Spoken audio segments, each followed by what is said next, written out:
बच्चों आज की इस वीडियो में बात करने वाले चैप्टर 4 के बारे में। ठीक है, जो आपका चैप्टर 4 है पूरी तरीके से इलेक्शन पर बेस है, यानी इलेक्शन सिस्टम क्या होता है, इलेक्शन कैसे होता है, क्यों होता है और कहाँ पर होता है, चारों पॉइंट पांचों पॉइंट कवर करता है। ठीक है, तो इस चैप्टर में देखिए हम ब्रीफ डिस्क्रिप्शन लेते हैं क्या हम लोग कवर करने वाले हैं। तो पहला इस वीडियो में बात करेंगे वाई इलेक्शन, मतलब इलेक्शन क्यों होता है।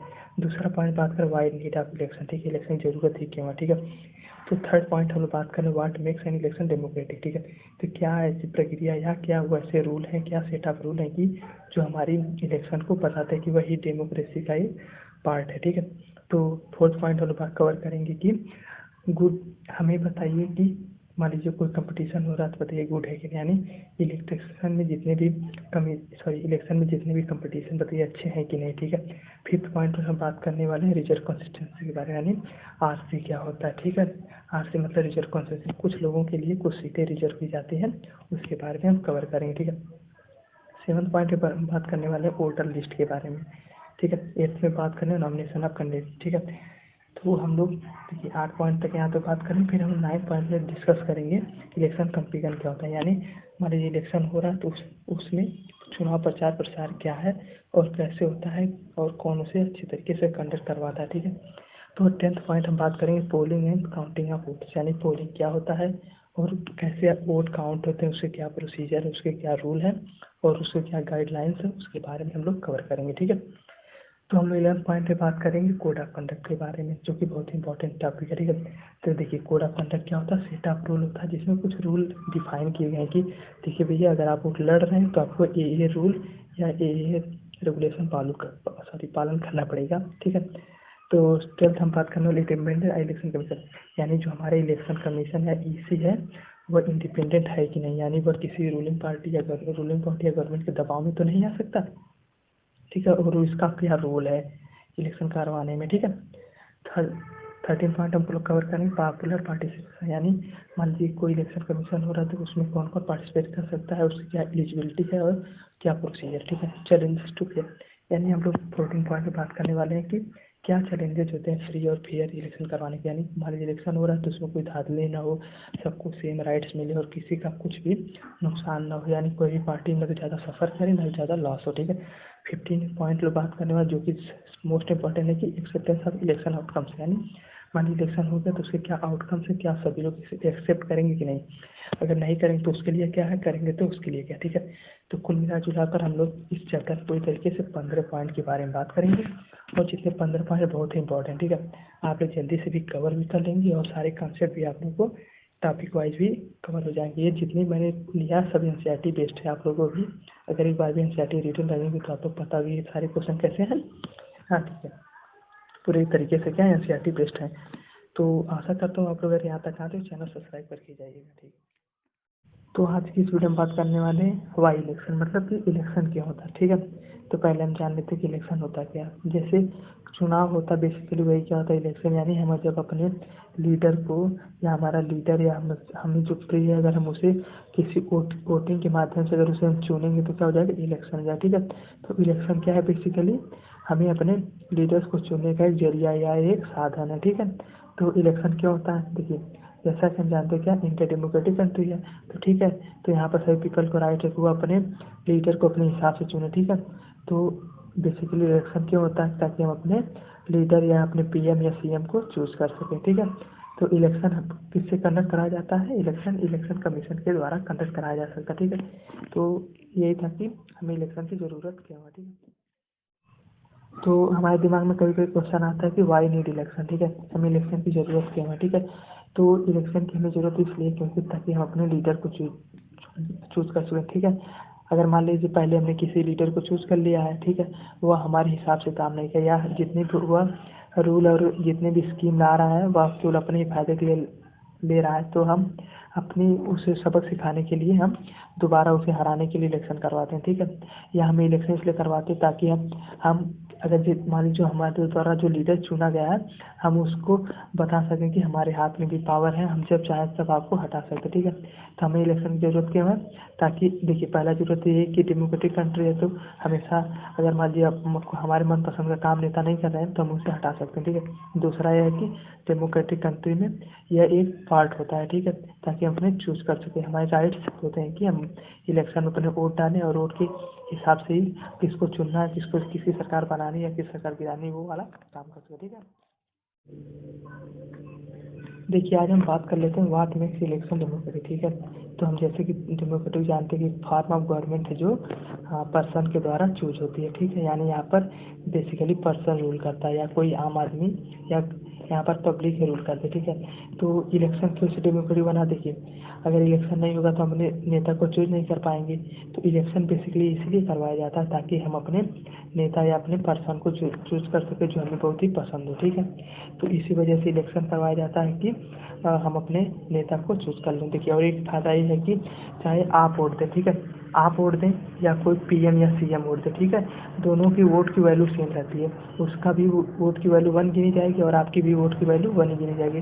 तो कुल मिला जुला कर यही कहना है कि जो इलेक्शन ही पूरी तरीके से डेमोक्रेटिक कंट्री बनाते हैं ताकि हम अपने लीडर को चूज कर सकें और जब मन चाहे जिसे मन चाहे उसे हटा भी सकें और ला भी सकें सरकार में, ठीक है।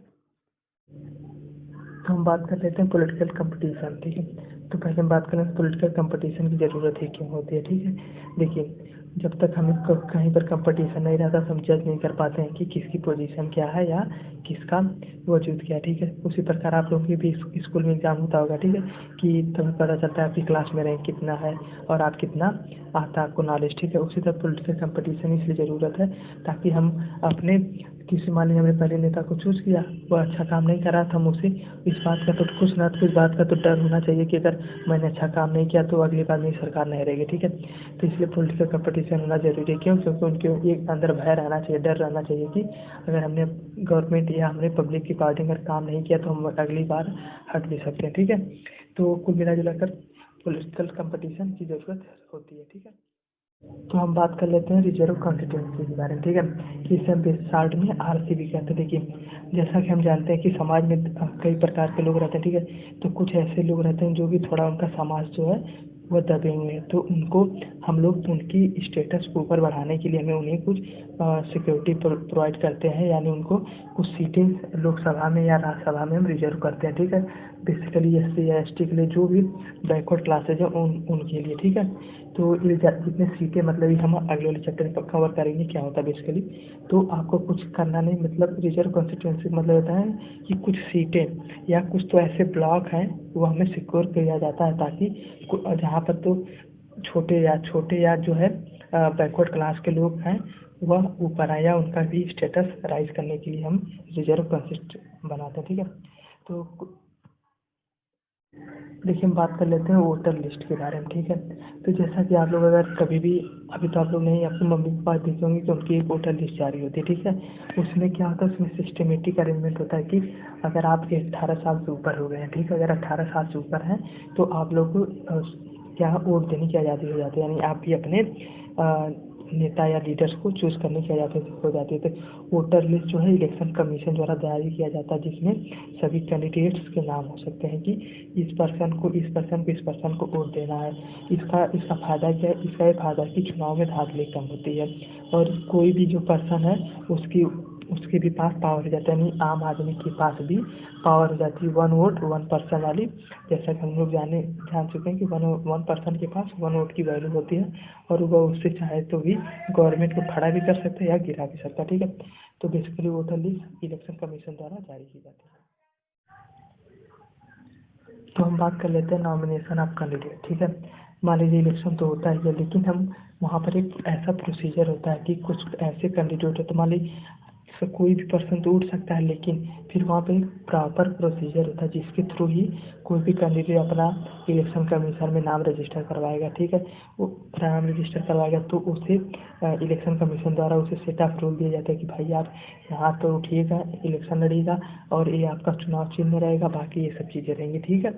तो मतलब नॉमिनेशन ऑफ कैंडिडेट में होता है कि मान लीजिए आप मान लीजिए कोई भी पर्सन है, उसको रजिस्टर करना है तो वो भेज जाएगी इलेक्शन कमीशन के पास। तो वह इलेक्शन कमीशन उसका नाम रजिस्टर करेगा, बनाएगा और बाकी सब डॉक्यूमेंट लेकर उसे इलेक्शन कमीशन द्वारा पारित करेगा, यानी उसे पास करेगा कि हाँ भाई अब तुम भी एक अच्छे कैंडिडेट हो और तुम भी चुनाव में लड़ सकते हो। ठीक है, इलेक्शन कंपेयर के बारे में, ठीक है, यानी चुनाव प्रचार। ठीक है, आप भी देखते हैं जब आपके गांव गांव में या शहर में जब इलेक्शन होता है सभी लोग नहीं, कभी सब लोग अपना झंडा लेके इधर जाते हैं कि भाई हम वोट दीजिए, हम वोट दीजिए। तो वही क्या होता है, इलेक्शन कंपेयर होता है, यानी चुनाव का प्रचार लोग करते हैं ना। कि कोई भी गवर्नमेंट हो तो अपना चुनाव का प्रचार करते भैया हमें हमारा ये सिंबल है और हमें इस पर वोट देना। ठीक है, वो जितने भी सिंबल उम्बल होते हैं कौन डिसाइड करता है, हाँ इलेक्शन कमीशन डिसाइड करता है। बेसिकली जितने भी रूल और रेगुलेशन इलेक्शन से रिलेटेड हुए कौन बनाएगा, इलेक्शन कमीशन। ये इलेक्शन कमीशन क्या होता है, सेट ऑफ रूल बनाता है या एक जैसे डिपार्ट जैसे पुलिस होती है ना, उसी तरह इलेक्शन कमीशन भी एक तरह का डिपार्टमेंट है बेसिकली। ठीक है, तो इलेक्शन कंपेरिजन में आप लोग समझें क्या होता है। हाँ देखिए, जितने भी चुनाव प्रचार होगी इलेक्शन कमीशन करेगा, किसको क्या करना है क्या नहीं करना है, कहाँ पोस्टर लगाना है, ये सब कौन डिसाइड करेगा, इलेक्शन कमीशन। और जो इलेक्शन कंपेरिजन होता है कौन करता है, पॉलिटिकल पार्टीज अपने करती है। ठीक है, मान लीजिए इलेक्शन तो हो गया, ठीक है, सभी लोग इलेक्शन कंपेरिजन भी हो गया, इलेक्शन भी हो गया, ठीक है।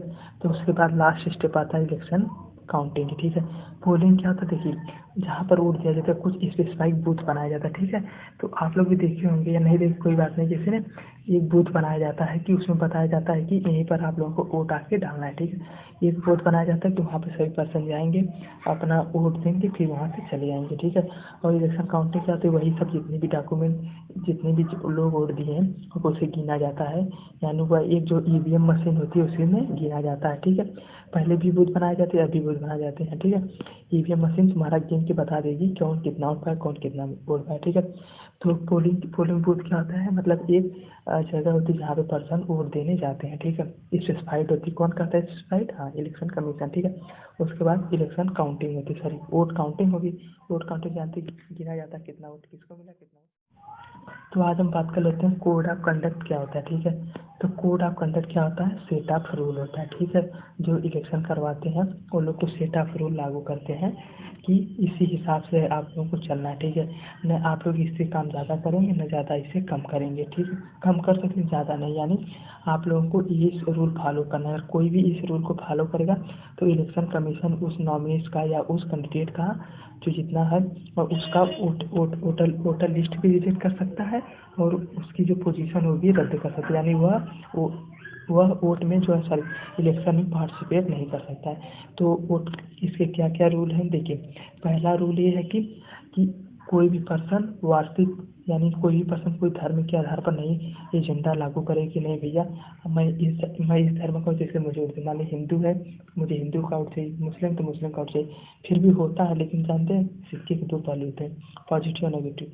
फिर भी हमें पॉजिटिव पहलू को ही हमेशा गौर करना चाहिए। ठीक है, पहला पॉइंट हमने गौर कर लिया क्या है, हाँ ठीक है, हमें वार्षिक एजेंडे को नहीं लागू करना है। दूसरा कि जैसे मान लीजिए कोई रनिंग गवर्नमेंट है जो रूलिंग गवर्नमेंट है वह जो गवर्नमेंट के जितने भी प्रोवाइड साधन है, ठीक है, वह नहीं यूज़ कर सकती, यानी गवर्नमेंट के व्हीकल्स को नहीं यूज़ कर सकती या उससे कोई भी साधन। जैसे मान ली गवर्नमेंट सबको प्रोवाइड करती है कि दो जैसे हमारी जो पार्टी की जाती है उसे प्रोवाइड करती है एक कार और कुछ और फैसिलिटीज़ प्रोवाइड करते हैं। ठीक है, लेकिन कोई भी गवर्नमेंट रनिंग हो चाहे ना रनिंग हो नहीं कर सकती कि उसका मान लीजिए जो उसको गाड़ी मिले वीआईपी वह उससे अपना वोट का प्रचार और प्रसार करे। ठीक है, इलेक्शन कंपेयर में उसका यूज नहीं कर सकती। दूसरा पॉइंट होगा, ठीक। तो बात कर लेते हैं तीसरे पॉइंट की बात। ठीक है, तो तीसरा पॉइंट ये है कि अगर इन केस उन लोगों से साइन करवाया जाता है, अगर आप लोग कभी भी ठीक है इलेक्शन कमीशन के जितने रूल और रेगुलेशन है उसका उल्लंघन करेंगे या उसको तोड़ेंगे तो आपका कैंडिडेट वाला जो है रजिस्ट्रेशन आपका तुरंत रद्द जाए। ठीक है, तो मेरा जो कोड ऑफ कंडक्ट क्या है, देखिए मैं समराइज करता हूँ। कोड ऑफ कंडक्ट क्या है, सेट ऑफ रूल है जो बताता है कि क्या करना है क्या नहीं करना है। ठीक है, और इसके मुख्य रूप से देखिए एग्जाम्पल में क्या दिया, देखिए पहला ये है कि हमें कभी भी वार्षिक एजेंडे को नहीं लागू करना चाहिए। दूसरा क्या है, हमें गवर्नमेंट के व्हीकल्स को नहीं यूज़ करना चाहिए। और तीसरा क्या है कि हमें इलेक्शन कमीशन की बात हमेशा ही माननी पड़ेगी, चाहे कोई भी कंडीशन हो, चाहे रूलिंग गवर्नमेंट हो चाहे ना रूलिंग हो, चाहे आम आदमी भी हो तो उसे भी इलेक्शन कमीशन ही सर्वोपरि रहेगा। ठीक है, तो आज हम बात कर लेते हैं इलेक्शन कमीशन के बारे में, ठीक है। इलेक्शन कमीशन को हम शॉर्ट में ईसी भी कहते हैं, ठीक है। देखिए, जिस तरह हमारा पुलिस डिपार्टमेंट होता है उसी प्रकार हमारा क्या है, इलेक्शन कमीशन होता है। इसका मेन काम होता है कि इलेक्शन को फेयर तरीके से कराएं, यानी अच्छे तरीके से कराएं, बिना किसी धांधली के, ठीक है। और इलेक्शन कमीशन का किसी के ऊपर भी दबाव नहीं रहता, यानी रूलिंग गवर्नमेंट भी इलेक्शन कमीशन की बातें मानेंगी और नॉन रूलिंग गवर्नमेंट भी इलेक्शन कमीशन की बातें मानेंगी, ठीक है। तो इलेक्शन कमीशन का रोल क्या क्या है बच्चों बताइए। हाँ, रूलिंग गवर्नमेंट भी उसकी बात मानेगी, नॉन रूलिंग भी गवर्नमेंट मानेगी, और यह कुछ सेट ऑफ रूल भी लागू करते हैं कि मान लीजिए इलेक्शन का नॉमिनेशन करना है, कितने आएंगे, कितने कैंडिडेट का वोटर लिस्ट जारी करना, बाकी जितने भी इलेक्शन से रिलेटेड इशू है उसको सॉल्व करना, ठीक है। और सभी को प्रोवाइड करना एक राइट पाथवे कि हमें इस हिसाब से ही इलेक्शन करवाना है, ठीक है। देखिए, मान लीजिए हमारा इलेक्शन भी हो गया तो उसमें क्या चैलेंजेस आते हैं, उसमें क्या कमियाँ, ठीक है। तो देखिए, कमियाँ जैसे मैंने फिगर भी ले लिया, प्रॉमिसेस और वोटर, ठीक है। देखिए, हमारे जो नेता या लीडर है बहुत सारे वादा भी करते हैं, लेकिन कोई भी अपनी प्रॉमिसेस को पूरा नहीं करते हैं, केवल थोड़ा सा पूरा करते हैं, बाकी सब नहीं करते हैं। तो यही सब कमियाँ हैं। देखिए, जैसा कि मैंने पहले ही बताया है कि सिक्के के हमेशा दो पहलू होते हैं, ठीक है। तो हमें हमेशा पॉजिटिव पक्ष को देखना चाहिए। देखिए, मान लीजिए कोई नेता है नहीं काम पूरा कर रहा है, तो हमारे पास तो पावर होती है कि हम उसकी सरकार को चाहें तो गिरा दें, ठीक है। तो करते हम वो सारे पावर को यूज़, ठीक है। तो हमें कभी भी अपने जीवन में भी बातें लागू करनी है कि हमें हमेशा सकारात्मक चीज़ को देना। भले से अपनी प्रॉमिस पूरा नहीं करा, लेकिन हमारे पास तो इतनी पावर है कि हम उसकी सरकार को आने वाले कुछ समय में तो गिरा ही सकते हैं, ठीक है। यही कुछ कमियाँ हैं बस। तो हम देखते हैं एक्सेप्टेंस ऑफ आउटकम, ठीक है। मान लीजिए इलेक्शन हो गया, अगर इन केस कोई भी पार्टी, ये हम जानते हैं कि अगर एक पार्टी जीतेगी दूसरी पार्टी तो हारेगी। तो देखिए, जो भी पार्टी हारी वह हमारे देश में या कोई भी डेमोक्रेटिक कंट्री, वहाँ पर कोई पार्टी उसे अपनी हार को स्वीकार करना ही करना पड़ता है, क्योंकि वह इलेक्शन कमीशन के कोड ऑफ कंडक्ट में आता है, ठीक है। तो अगर कोई भी हमारी पार्टी जिनके हार भी जाती है तो वो अपने सही मुद्दे से भी सही मुद्दे यानी मतलब कि सही तरीके से उसको एक्सेप्ट भी करेगी, और कोई भी ऐसा कि रूल का ब्रेक नहीं करेगी, ये भी नहीं कहेगी कि नहीं मैं नहीं मानूंगी कि यार जो इलेक्शन हुआ फिर से करें, ठीक है। हमारे कंट्री में ये रूल है कि इनकेस अगर कोई भी कोई भी पार्टी अगर हारती है तो वह उस मुद्दे को या उस सर्कमस्टांस को एक्सेप्ट भी